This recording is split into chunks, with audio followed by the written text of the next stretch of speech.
About a week ago, the Camp Witness Board of Directors met to conduct business, and I handed them a report that detailed all the various projects that needed to be done in order to complete our multi-purpose building.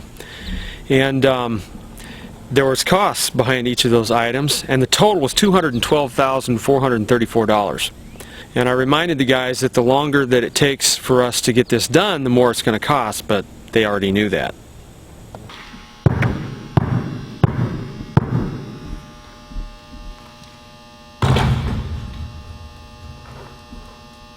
I still got it. Well, a little bit later in the meeting, Glenn Smith, our Director of Camp Promotions and Marketing, he shared a list of capital improvements that he thought were things that we needed to take care of, not associated with the building project. And there was a really big dollar figure at the bottom of his list, too.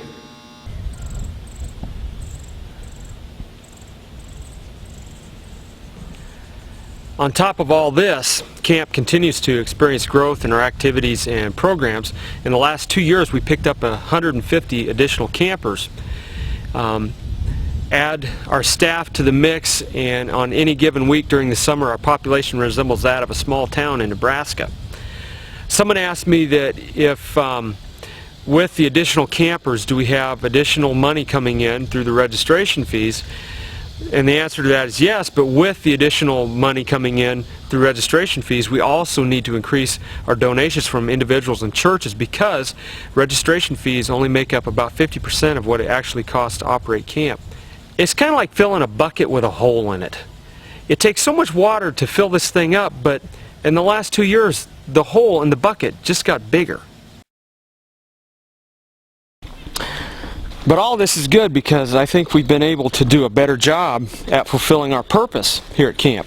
You see, we want everyone to have an opportunity to hear about the good news of Jesus Christ, and we want believers to be challenged to follow Jesus with their lives. Camp is a special place. It's a place where you can escape the rat race. Just driving down the road, you going through the curves, you start getting the sense that something's about to change in my life. There's something new around the corner. You're entering into a beautiful natural setting. It's a place where God's witness of creation just calls you to listen in to what He has in store for you here. It's a place where you purposefully, intentionally quiet your spirit and focus on the Word of God and listen for God's still small voice in your life. Something happens when we evaluate our lives in the light of the Scriptures. And it's not just adults that need to do this. Young and old alike need to take this time.